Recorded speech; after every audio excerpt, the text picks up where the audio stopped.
ఓం నమ శివాయ. ఈరోజు శుక్రవారం.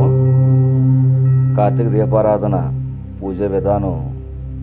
ముందుగా తులసి మొక్క దగ్గర పళ్ళు పెట్టుకుని పళ్ళులో నీళ్ళు వేసుకుని తర్వాత పసుపు కుంకుమ అక్షంతలు తర్వాత విడి పువ్వులు ఇవన్నీ వేసుకున్న తర్వాత అరటి టిప్పులో ఒక 5 పువ్వొత్తులు నూనెతో ముద్ద చేసుకొని వెలిగించుకొని పళ్ళులో వదులుకోవాలండి.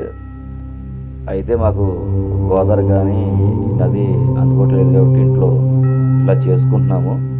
ఈ కార్తీక మాసం వచ్చే నెల వరకు ఉంది కాబట్టి ఇలా చేసుకుంటున్నాము. పూజ విధానం అనేది తర్వాత కొన్ని నియమాలు కూడా ఉంటాయి. నీరు తినకూడదు, తర్వాత ఉల్లిపాయ లేకుండా కూర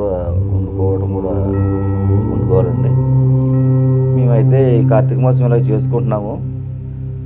ఓం నమ శివాయ. ఓం నమ శివాయ. కార్తీక మాసం అందరికీ శుభాకాంక్షలు.